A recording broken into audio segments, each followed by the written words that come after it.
Hey, architecture firm owners and emerging leaders. Get ready for unparalleled insight into the development of a world-class architecture firm and a worldwide organization driving the digital transformation of the design and construction industry. With Build Smart, the podcast that's changing how our profession operates. We share the incredible stories behind innovation in the building industry with my friend and co-host, Patrick McLeamy, FAIA, former CEO of the international architecture firm, HOK. You know, Yamasaki's office or firm lasted during his lifetime. And when he passed away, I think that was the end of the Yamasaki office. Helmut did not want that. He wanted a firm that would live out and grow beyond the founders. In Season 1, discover the untold stories behind HOK's meteoric rise, from 150 employees in St. Louis to a powerhouse with over 1,900 staff members and 27 offices worldwide. You know, they weren't as polite as the Kojima people. That was just boom. And anytime you have a creditor, whether it's Kojima or the bank, that wants their money, unless you can raise money someplace else, you are out of business. Bankrupt. And hold on tight for Season 2, where Patrick takes us on a new adventure as chairman of Building Smart International, shaping the future of digital transformation in the design, construction, and operation of built assets. Ian Howell, Ken Harold, and I, Ken was my technical representative from HOK. The three of us took a tour of Europe of 5 cities in 5 days. Very busy time. Simply follow the link in the show notes to subscribe to Build Smart now and uncover lessons that will transform you and your architecture firm.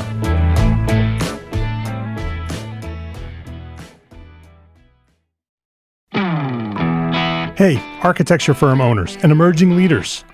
Get ready for unparalleled insight into the development of a world-class architecture firm and a worldwide organization driving the digital transformation of the design and construction industry.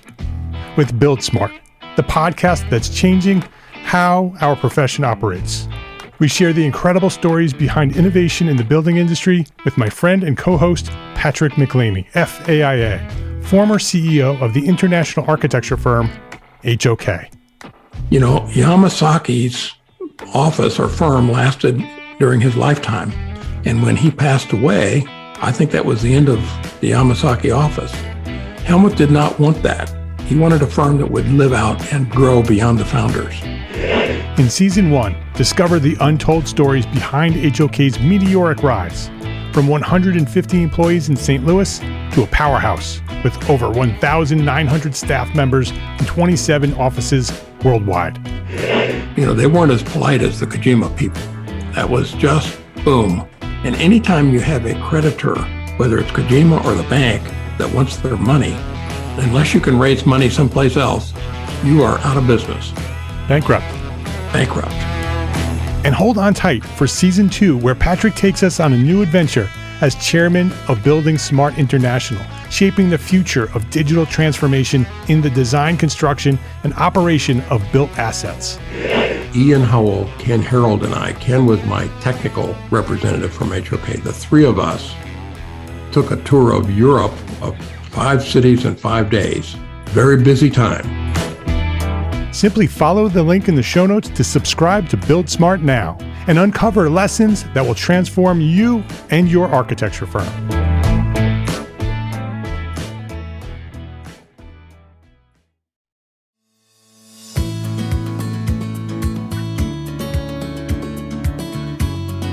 My name is Mark R. LePage, and you are listening to Entre Architect Podcast, where each week I speak with inspiring, passionate people who share their knowledge and expertise, all to help you build a better business as a small firm entrepreneur architect. Peter Twohy, welcome to Entre Architect Podcast. Hi, Mark. Glad to be here. It's an honor. So you have actually accompanied me. I exercise almost every day on this. It's the NCR trail. So it's this flat trail from my house all the way to Pennsylvania. So for hours, I'm out there and you're with me for a lot of those hours. So thank you. Oh, that's awesome. I'm glad to accompany you. I don't feel as exercised as you, but Let me introduce you to anyone who may not know who you are. Peter Twohy is an accomplished residential architect with a passion for creating exceptional custom homes in the Mid-Atlantic region. His firm, 2E Architects, was recognized by Baltimore Magazine as Baltimore's best architect in the August 2022 issue and Reader's Choice Best Home in April 2023. Congratulations, Peter. Thank you. Thank you. That highlights Peter's commitment to delivering the best possible outcome for his clients. And as a pioneer in the use of VR, virtual reality, Peter has successfully created immersive experiences for his clients. And this approach allows clients to fully engage in their home's design, resulting in a superior end product and greater customer satisfaction. And that's what I want to focus on today is your use of virtual reality. Peter, you sent me one of your intro emails that you send to your clients when they first hire you. And I was so sucked in and engrossed with the format of the email, but it also has links to some of the videos that you've created with your use of VR. And it immediately explains what you do, how you do it, what they're expecting. I can imagine that your clients are very well prepared and excited to get started working with you simply from those videos. So I'm really excited to talk about VR and your use of VR and all of that with 2E Architects. But before that, I want to learn more about you. I want you to go back as far as you want to go back and share your origin story. What or who inspired you to get started, and when did you discover your passion for architecture? Okay, so I'm going to tell you two stories. And the second one starts the way I think every great story starts, with a hernia operation. That's how Twohy Architects got started, the actual company. But before that, when I was in high school, I was like, floundering freshman in high school, and decided, because my brother was in all the plays, that I would help build the sets because I didn't want to be on stage. I was, I was too stage fright to even think about being on stage. The stage crew. Yeah, exactly. Well, Me too.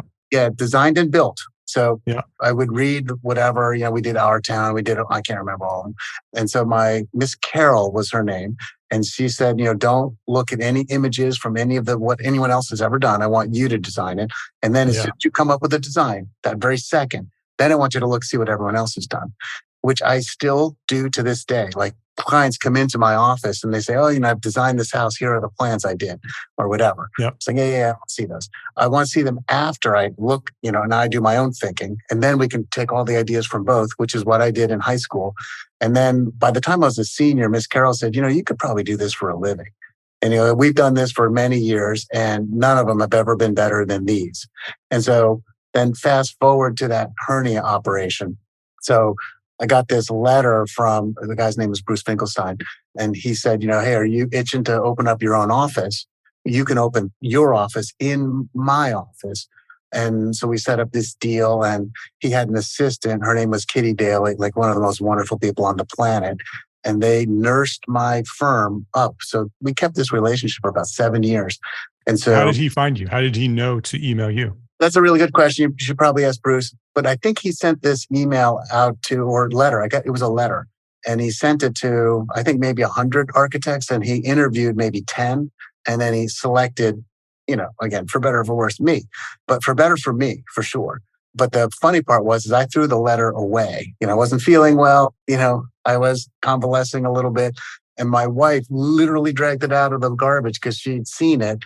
And she was like, why are you not responding to this? You could do this. This could be you. And of course, I never feared, because I was roughly 40 at that moment in my life, I never feared that I couldn't do the architecture. Yeah. Like, I could do that.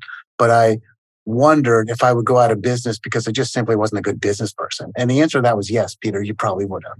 And again, not because of the architecture, because I wouldn't have chased down the bills, the invoices, whatever. I would have done something wrong, but they wouldn't let me. And so I paid a certain percentage, I think it was 30% of whatever I earned, not whatever I billed, but whatever I earned.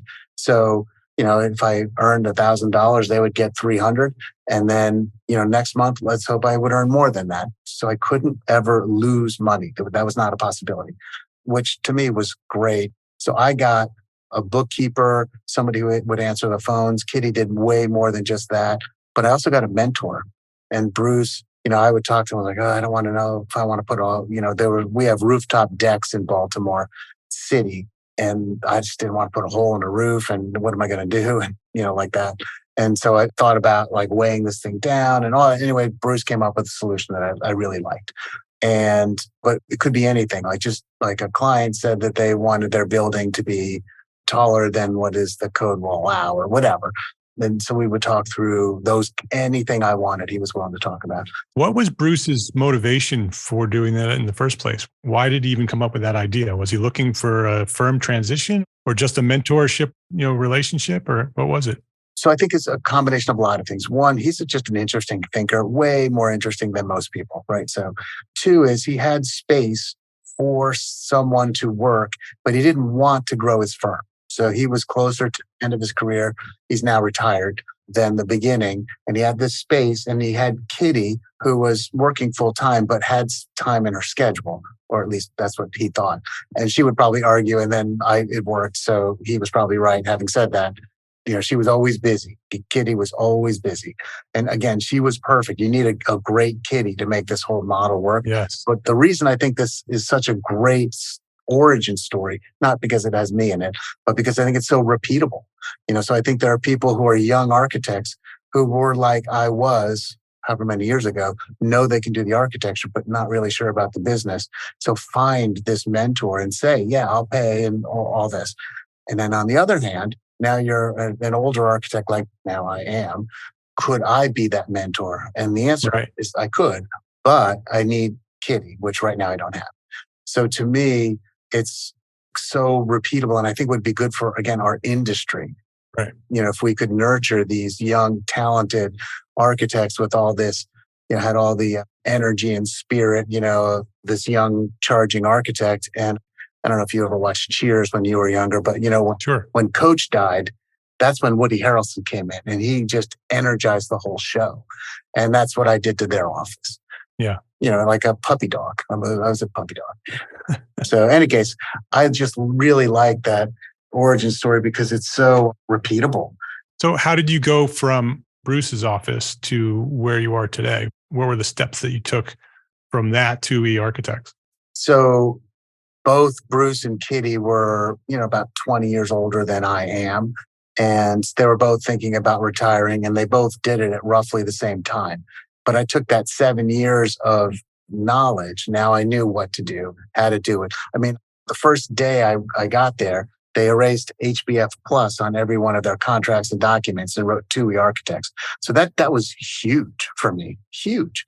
Like, how do you even charge? I wasn't sure. Like from my old firm, it was a big secret, And so I wasn't privy to any of those contracts. So I didn't know what they looked like, what they felt like, and all that. So step one, I was done in half an hour, not even. And Kitty did it. So I didn't even have to do anything. And then step two was find business for me. Well, Bruce had extra business. Projects would come in, half of them would go to me, half of them would go to Bruce, and we would discuss which half. So it wasn't like Bruce took all the best projects. He was kind, like, I like this one because it's a musician. If you're not watching this, I have guitars hanging in my office, so I'm a musician. And so Bruce would think, oh, there's probably a natural connection there. And there was. So it was just, again, really a great way to mentor a young architect. And then you make all this money with, again, no liability, no anything, very little time. The time that Bruce spent per week mentoring me was minimal, but important to me. And a lot of that mentoring just happened at lunch. We would go out to lunch and talk about whatever was on my mind. So from him, that's like free time. He's going to eat lunch anyway. So your firm today is the succession of Bruce's firm? No. So he retired. Every once in a while, I'll get a call from him and he'll recommend a client to me. But he had his firm, I had mine. They never cross-pollinated in any way. So when I won the Best Architect Award, he called me and congratulated me. And then a couple months later, Best House, and he was like, hey, you're on a roll. So he keeps in touch, which is great. So how large is your firm today? 2 people. So I have a guy who lives south of DC who does all of the modeling so that we can do these BIMX models so that we can then transform them into the virtual reality, which is what I do. So I do the design work. He does the modeling, which is really important. And then we put that into the virtual reality. And then, the goggles are right here and clients come in and put the goggles on. And that's when sort of the magic happens. I mean, I have hilarious stories of people wearing virtual reality goggles, people crying. This is so beautiful, Peter. I can't even begin to believe it. And then they pause. Now I'm ruining your goggles because they're getting their mascara. Right. Yeah. And I was like, yeah, don't worry, I can clean that. That's no problem at all. This is what I'm hoping for. Yeah. And then think about this. If you're an architect and you're listening, so people invite their family to come to these virtual reality meetings. So think about that. When was the last time any client of yours said, hey, you know what? Maybe my mom and dad should come. And the kids too. Right. And the answer is never, but they do for the virtual reality meetings. So this little girl is in virtual reality, seeing her room, and she picked out this wallpaper for her ceiling that had stars on it. And it was adorable. And so we put that in the model, which is easy to do, not hard. So then I can see, she sees the bed, and like she's kind of starting to wiggle, like she's going to go jump on that bed. So it's like, oh, hold on there. Yeah. And then I backed her up, and then I had her sit down on my coffee table. There's a coffee table in my office. And she could sit down on it, which was kind of like the right height for the bed. And she was happy, and like a little girl would be. So it's just that exciting.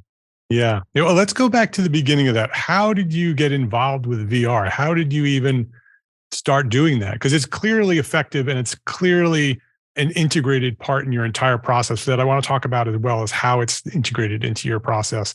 But how did you start doing VR? So the first thing is that trail that you've accompanied me on for years now.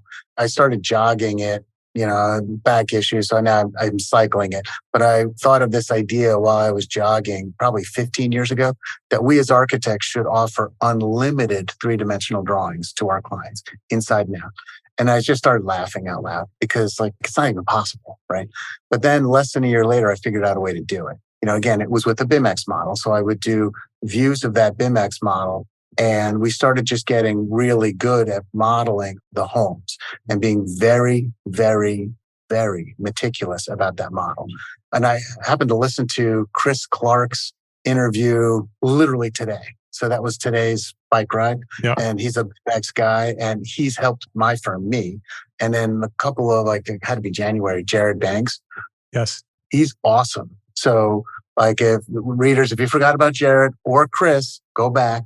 Listen to those two again. Forget this one. Go to those two. We'll put links in the show notes for both of those episodes. Actually, Jared's also coming back for another episode soon. So yeah, he'll be on again soon. And they're not good. They're great. And to me, I always find it amazing how much people spend on their degree in architecture or college, and then how little they're willing to spend for training for the single most important tool in the toolbox, their computer program. The difference is it's minuscule. And so both of those people have helped me. So anyway, so we perfected that BIMX model, and our local person, his name's Henry Berger, said to me, it's like, wow, you're really close to virtual reality. I mean, these models are really good. And I was like, what's virtual reality? I didn't know. So the model came first. So clearly the model has to come first. But the idea of doing a meticulous model so a client can experience as much as they could through that model was your strategy, right? Try to allow the client to experience their project as much as possible through using that model. Yeah. And for me, there's two things that's happening. One is to increase their confidence, right? I want them to be very, very confident about the decisions they're making, very confident. And then also decrease the stress, because as a client, you're experiencing stress. And it's an unknown process. And then architects bring out these drawings, and the drawings, they illuminate the design, but they also are confusing. So it may be an equal helpings, So to me, a drawing is, in 2023, antiquated. That's an antiquated device that people sometimes still use. That's how I would use the drawing word. And I tell my clients that you will 100% understand the drawings, because we're not going to spend a lot of time looking at them. We're going to be in virtual reality. They're going to put the goggles on, and they're going to, say if the ceiling is too high or too low, or the room is whatever. And whenever they specifically ceiling heights before virtual reality, I never knew if they understood the drawings or not. And they were just nervous, which all clients have some level of nervousness. And so they have to change something. I'm nervous, so I have to change something. And so sometimes maybe the change would be for the better, even though it wasn't what they thought it was. Yeah. But sometimes the change was for the worse. That's interesting. They'll make a change because they feel like they have to. And it sort of covers up that they don't really understand what they're looking at. So I can say, well, I don't really like that. It's like, well, you don't really understand it. Right. And the worst part for me now is the opposite. Like now I know they understand it, but like, oh, dang it, I really liked whatever it is that they're now changing. Right. Yep. But it's easy for me to then say, well, Peter, are you going to live in this house? No. Yeah. We're going to change it, right? I guess so. Like that. So let's talk about how you use, what's the process of when a client comes, and let's go right to the beginning. Client discovers Twohy architects. Yep. Right. What's the process from that point to the point where they're living and loving their home? What's the process and where does VR fit into that process? Okay. So the first things first is they normally don't know anything about virtual reality. So I have set up an introduction email, which I sent to you. Yeah. And that email has 6 videos, which you can go to the website, twohy-architects.com, and, take ideas from the website. I want architecture to be raised, right? So make your website better. It doesn't mean my website's the best website. It's got some good ideas, though. And one of the good ideas is that it has video content. And so I use the fact that, humans will watch videos for way longer than they'll read anything. And so I'll give them video. So the 6 videos go over process, the importance of virtual reality.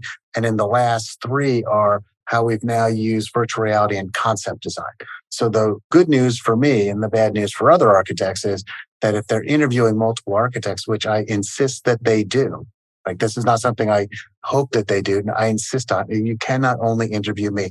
But Peter, we really like you. I know. That's great. You need to interview. It's way too important a thing to have only one interview.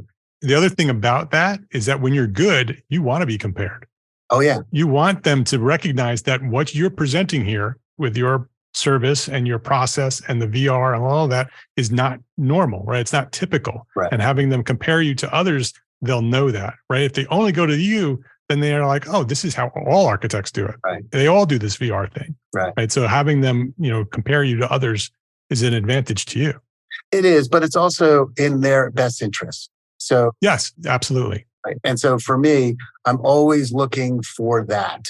They're the clients, they're the one paying the money. And so for me, it's just a natural part of my personality to want that to happen. My website, we have all kinds of pamphlets that can be downloaded, and they have been downloaded. My joke is in 49 of the 50 states. Come on, anyone in Nebraska and all over the world, right? So these pamphlets of VR, but how to select the right architect for your home and all kinds of other, helpful things to help people on their journey to getting a home that I don't benefit from this, except that my website is one of the better websites in Baltimore because of all of the stuff that people download. Yeah. The website, if you want to go check it out while we're talking here, is twohy-architects.com. You can go there and you can see all the different videos and the resources that Peter offers. So you send out that email that has the links to the videos, which are fantastic. Those videos, are those videos on the website as well, in addition? Not all of them.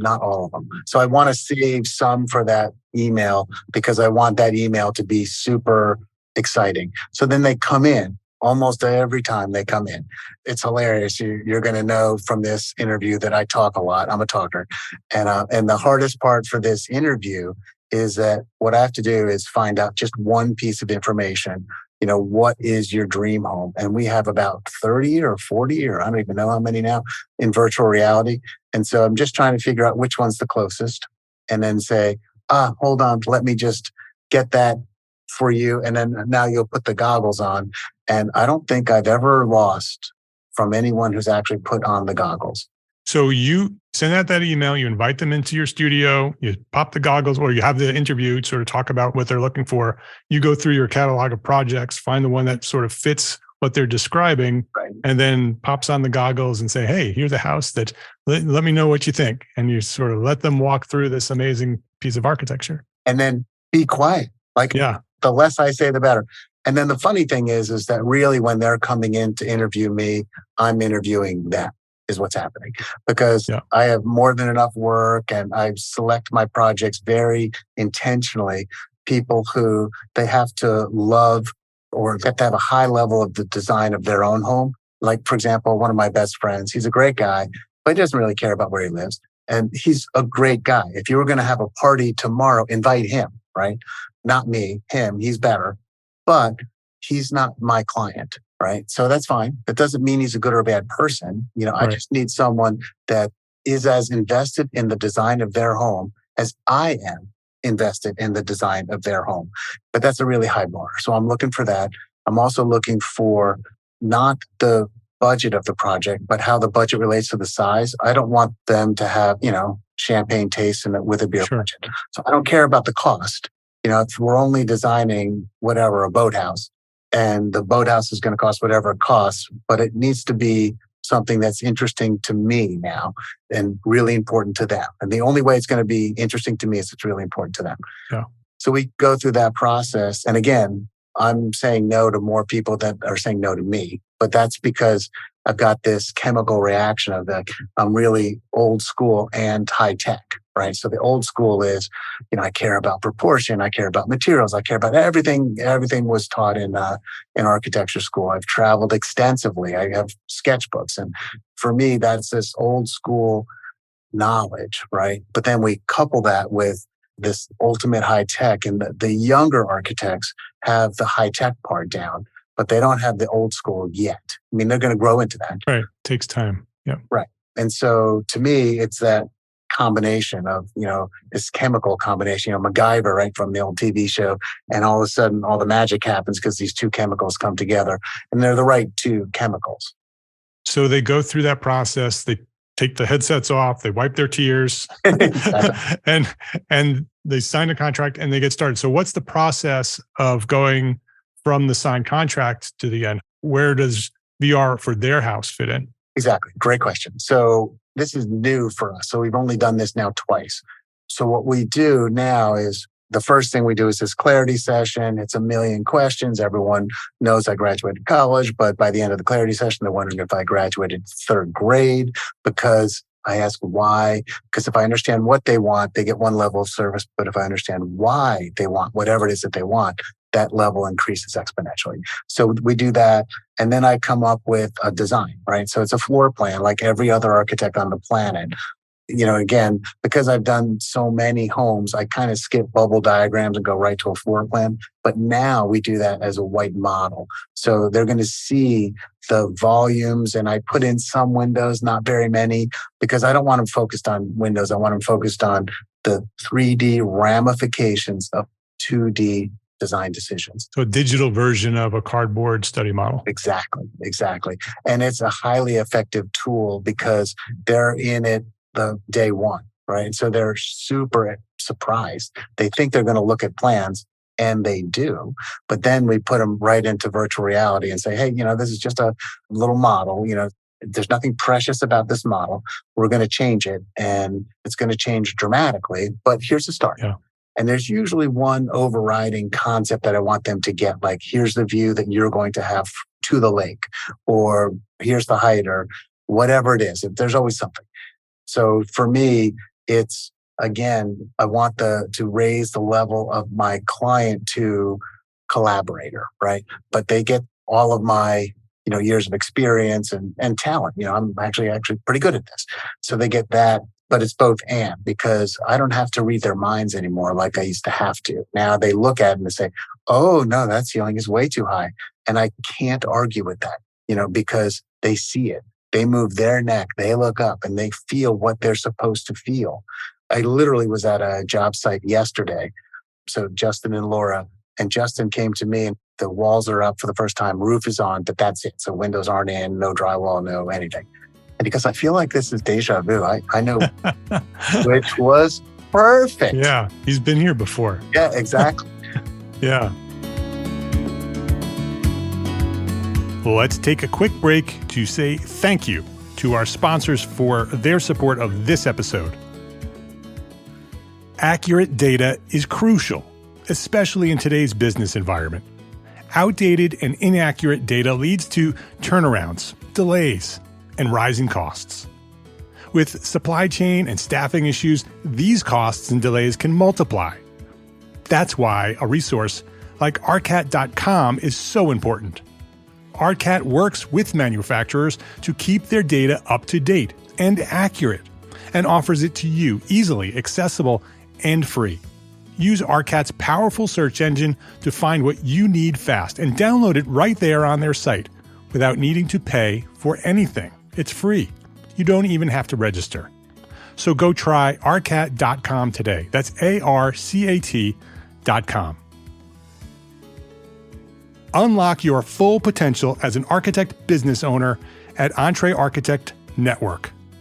Since 2013, EntreArchitect has been the premier membership community designed exclusively for small firm entrepreneur architects like you.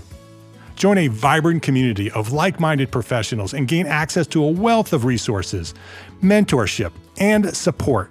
From comprehensive courses to expert guidance, EntreArchitect Network equips you with the necessary tools to thrive in your career. Master business strategies, enhance your marketing techniques, and excel in project management, all while fulfilling your continuing education requirements along the way. Break free from the isolation and connect with a supportive network that understands the unique challenges that you face as an architect business owner. Whether you're a startup architect or a seasoned professional looking to make a difference, join us, and we will help you elevate your career, boost your confidence, and unlock opportunities for your architecture firm. When our community of entrepreneur architects is linked and leveraged as one, there's no limit to the impact that we can have on the world. Visit EntreArchitect.com today and become part of our thriving network. Unleash the full potential of your architecture business. Join EntreArchitect Network today, the premier global business organization for small firm architects. Learn more at EntreArchitect.com.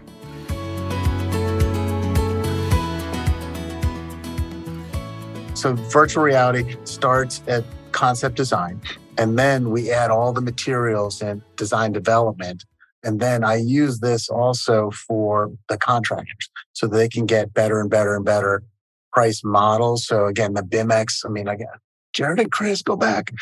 Like we give them the exact square footage of the roof, the exact square footage of the siding, the exact square footage of everything.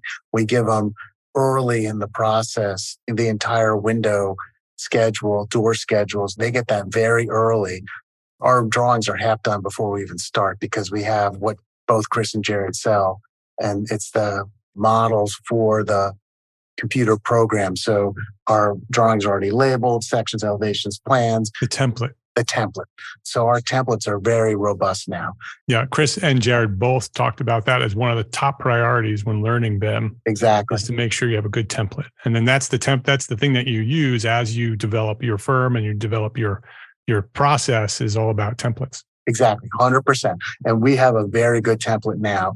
And both Chris, the person who works with me, and I are very particular about what the drawings look like, how they feel, all that stuff. And we want to keep pushing the envelope. That's why we got to virtual realities. We just kept pushing and found that we could do it. And then was like, oh, let's go further. And so now can we get virtual reality into concept design, that first meeting? And, again, the clients were just like, I can't tell you how excited they were. Like, well, we're getting virtual reality already. Yeah. And they understand the ramifications of the decisions that they're making. It's perfect. It's absolutely perfect. Now you have to be able to build these quickly. The models, put in a little roof and all this. These are not, building, permit drawing models. These are just to get an idea. And then we go from there. So we do that. The contractors get them. We get great cost estimates because there's a lot of hard numbers in our cost estimates.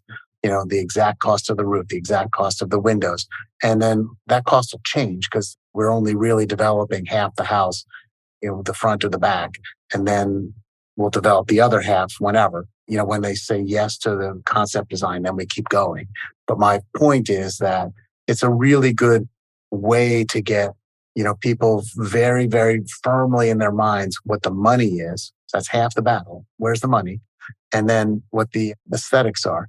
And they're not guessing about either one. And that's the secret right there. Yeah. So you're referencing BIMX, you referenced Chris and Jared. So you're using ArchiCAD. Yeah. Are there any other tools that you're using to develop your models? Yeah. So we then bring the ArchiCAD model into Twinmotion.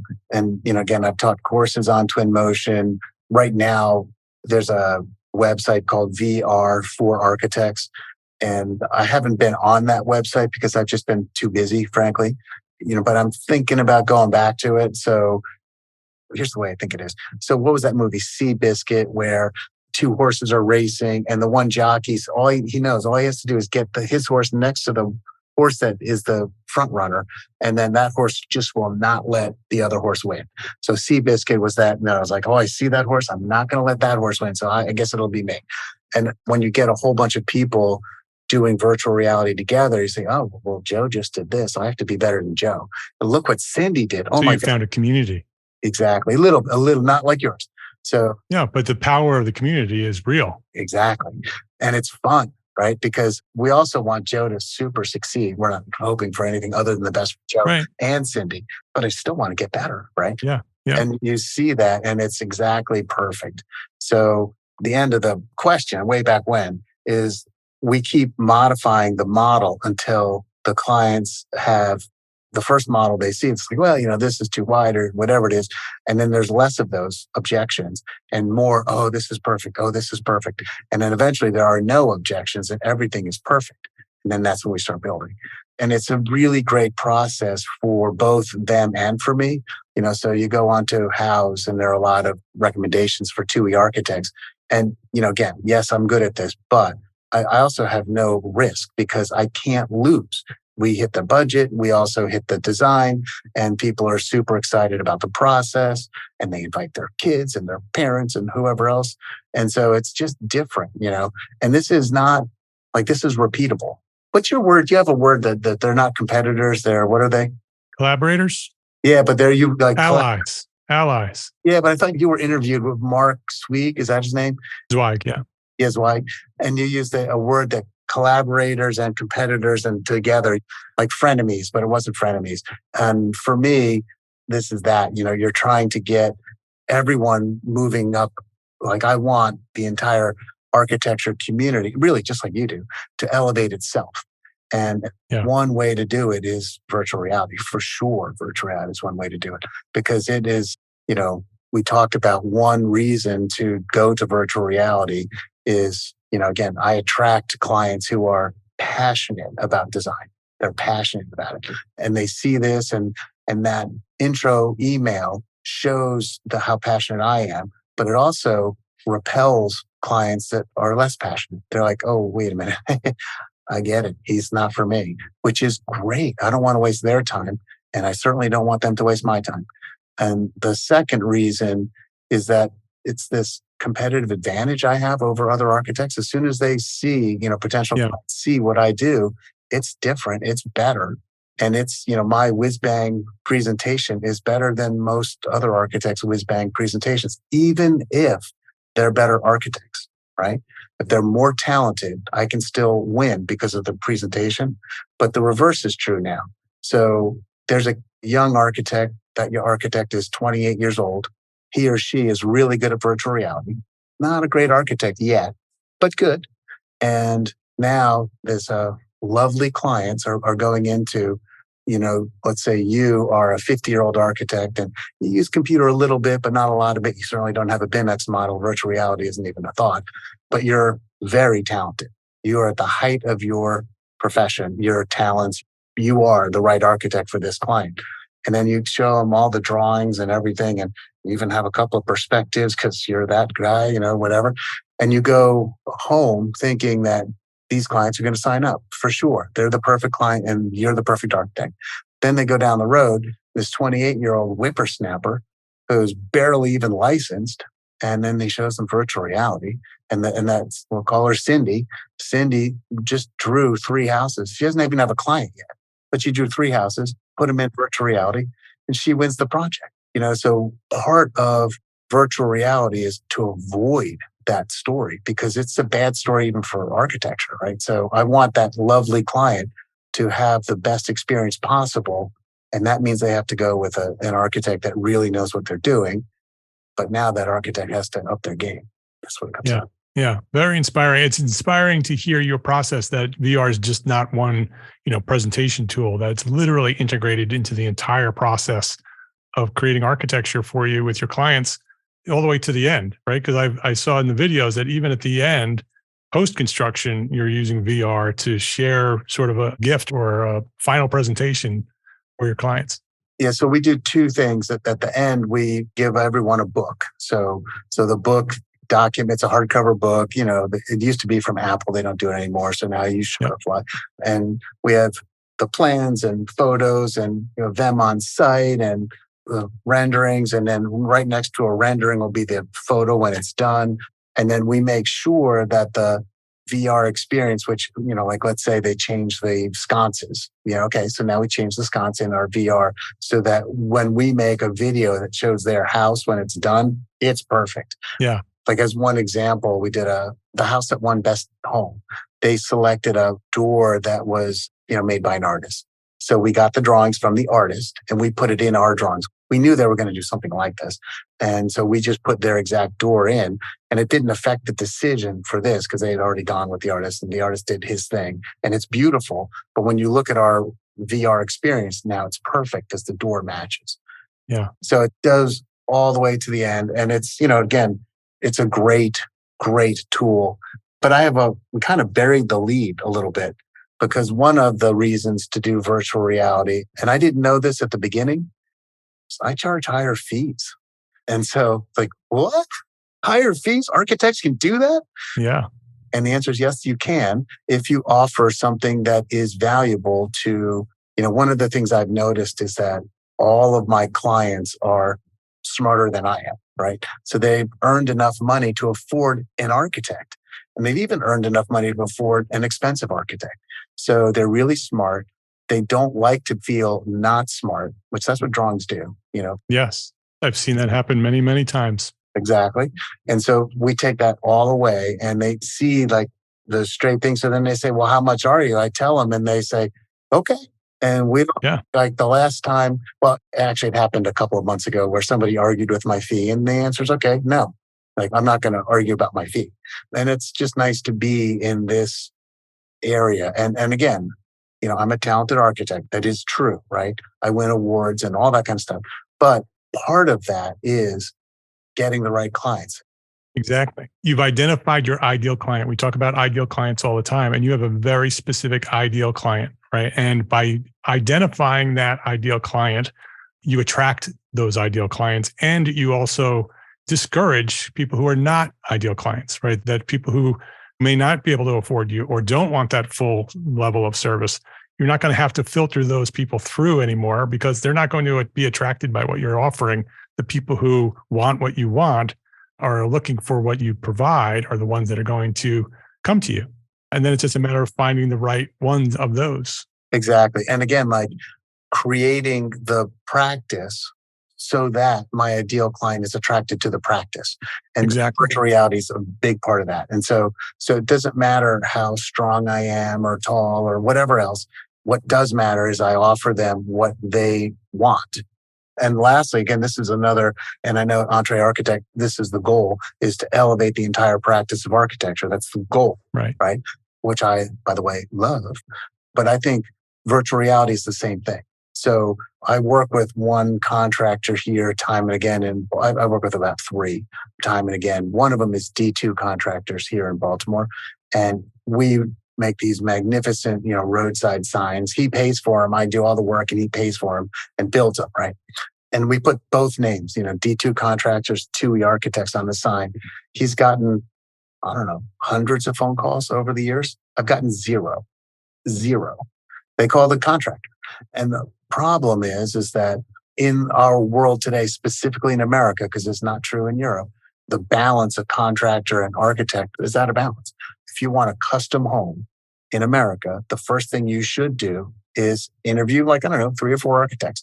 But that's not what happens. What happens is people call a contractor. Right. Then all of a sudden the path to success becomes longer. It becomes even the possibility you may never get to success. Because if you get the wrong contractor, they'll say, oh, just do one of those internet plans. And then people do that. And then the house stinks. It doesn't even have a mudroom. I mean, can you believe that? But if you look on the internet, you will find homes that don't have mudrooms. And if you want a great kitchen, then you need a great mudroom because otherwise all the detritus from the day ends up on the kitchen island. And then that freaks out either the mom or the dad or both. And only because you walked from the garage into a laundry room and nobody dumped off their book bag in the laundry room, which again, that's 80% of all internet plants right there. Just, Yeah. And then they look at the back of their house and it's truly ugly. And it's like, I didn't know the back of the house was this ugly. Yeah, it's an internet. So my point is that the path to success was completely derailed by the very first step of calling a contractor instead of an architect. And so what I want to do, and I know this is what you want to do, is sort of elevate the practice so that they can't wait to call the architect. And this is one way to do it, virtual reality.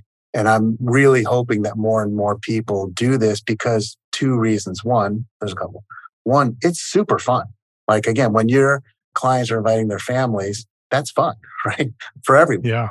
Two, I make more money. That's true. That's great. But three, it's starting to create a buzz, right? And that buzz is really important. Again, it starts small and it's going to grow because it's easy. Like, I can do it. And if you were to go to every single, one of my college classmates and say, who was the computer guy, that ace guy who's going to eventually get to virtual reality, I'd have been at the bottom of the list. So it's not impossible for anyone. So again, the 90% of the work is the BIMX model. And as soon as you have that, you might be 95% to virtual reality.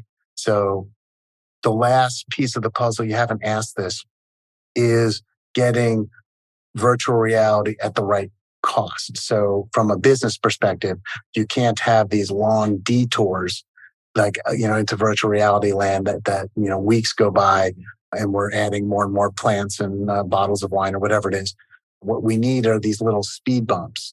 And that means you have to create your BIMX model with both the permit drawings and virtual reality in mind. And that's another show. So, well, we could have you come back. I'd love to have that conversation, get into a little bit more detail about how and what you do. That would be fun. Before we wrap up this episode, I want to ask you the question that I ask all my guests. Yep. The one thing. What's one thing that a small firm architect can do today to build a better business for tomorrow? I'm going to give you three, and I'm sorry, they're reasonable. These are reasonable. One is go back to Jared and go back to Chris and do whatever they said. So Jared said, decide when you're going to do BIMX. Yeah. Make that decision. If you didn't decide. Chris what did Chris say? I actually wrote it down. Chris said to, get help, leverage the resources. He's right. You should do that. The second thing, specifically after COVID, I want you all to take a nice long vacation, 2 weeks. 2 weeks. That's what I want you to do. Then the one thing that's for real is I have a virtual board of directors for Twohy Architects, and I want you to create your own board of directors. So the way I do this is I pick 5 to 7 of my favorite, best clients, the ones that just clicked, just like that. You'll know who they are. And I shouldn't say never, but very rarely pick both halves of a couple. I try to have equal numbers. There's, again, 5 to 7, so they're never quite equal, men and women. And I try to go through all this. Then what I write down is all of their attributes, right? So they drive an Audi or whatever it is they do. They love jewelry or clothing, or they've traveled the whole world. They're art lovers. Again, everything about them, because you know them now. You've interviewed them, you know everything about them. And then you've done this for 5 to 7 people. You just have your ideal client now. Right. But now I want you to leverage this thing. So now you're going to make a video or whatever. You're going to come up with a new homepage or you're going to do whatever. And you have 3 options. Send it to your board of directors. They love it. And so now you're going to get help from the very people that you're trying to convince. So this board of directors is invaluable and it's free. And the last thing is that this board is not precious because in 5 years, the board should have changed almost everyone. But because in 5 years, your ideal client will be different than it is today, or at least for me, it has always changed every 3 to 5 years. So it's just a really great and fun thing to do. And it keeps people talking about you. That's the last one. Great idea. Yeah. That's your one thing. Board of directors. Yeah. Very, very powerful. That's a great suggestion. No one's ever suggested that in the 500 times I've asked that question. And so that's a great answer. I appreciate that, Peter. His name is Peter Twohy. It's spelled Twohy, in case anybody's looking for it. The firm is Twohy Architects, and the website is twohyarchitects.com. The number 2, the letter E -architects.com. Peter, thank you Thank you for sharing your knowledge here today. This is a really interesting conversation. VR is a very powerful tool when we use it. And I love the way that you've integrated it into your entire practice and leveraging it for not only your design process, but your marketing and your sales and all of it. It's all part of it. And so go to twohy-architects.com and go check it out. Thank you for coming by here today, Peter, and sharing your knowledge at Entre Architect Podcast. Perfect. Mark, an absolute pleasure. Thank you very much. If you liked this episode of Entre Architect Podcast, please share a 5-star rating, write a quick review, and share a link to this episode with a friend, because that is how Entre Architect has grown to serve thousands more architects just like you. By sharing a rating, write a review, share a link to this episode with a friend. I appreciate you for that. Thank you to all our sponsors for this episode, ARCAT and Entre Architect Network. Links to sponsors and all the resources we discussed today are available at the show notes for this episode and every episode, found at entrearchitect.com/podcast. Entre Architect is a member of the Gable Media Podcast Network, the next evolution of interactive media and resources for the AEC community and beyond. You can now earn continuing education credits for listening to this podcast. Select episodes of Entre Architect Podcast are approved for AIA continuing education credit. Learn more about our new Gable Members program at gablemedia.com/members. That's GABL media.com/members. Thank you for listening to this episode of Entre Architect Podcast. My name is Mark R. LePage. Love, learn, and go share what you know.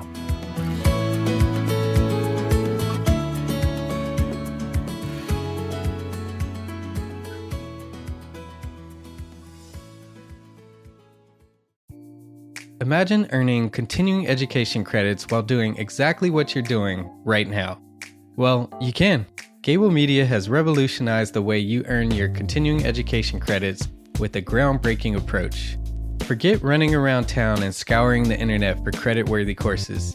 Fulfill your CE requirements effortlessly by listening to engaging podcasts just like the one you're listening to now. Our podcasts are designed to educate, entertain, and inspire, all in a user-friendly environment. But wait, there's more. Architects, Gable Media is also approved as an AIA continuing education services provider. Upon completion, we handle everything, from reporting your hours directly to the AIA to storing your certificates in your personal Gable Media profile for your self-reporting needs. So follow the link in the show notes and start earning your credits in the most innovative and entertaining way possible with Gable Media. Attention architects and creative minds, get ready to supercharge your brand with Build Your Brand, the podcast that's unlocking the secrets of branding success for creatives. Hey there, it's Mark R. LePage, founder of Entre Architect, and I'm inviting you to join my friend, architect marketing expert Jeff Eccles at Build Your Brand podcast, where he explores the captivating stories of the world's top brands and transforms their lessons into powerful moves for small firm architects and creatives like you. In Season 1, Jeff shares the thrilling tale of Southwest Airlines, where he dissects their journey to the summit and distills it into strategies tailor-made for you. It's important to keep in mind that companies like Southwest compete in the real world, just like you, and face real-world challenges, just like you. You might be surprised at how similar those challenges are to the struggles that you grapple with on a day-to-day basis. Don't miss out on your blueprint for success. Subscribe, tune in, and let's build your brand together. You may have noticed that the very best brands in the world are also known for having somewhat unique corporate cultures. That's often the glue that holds everything together when they encounter those rough spots. We don't do it because it inconveniences the passengers to whom we are primarily dedicated, the short haul, frequent flyer. Follow the link in the show notes to subscribe to Build Your Brand today. Remember, no matter the size, the journey's the same. Your brand's journey to the top starts here.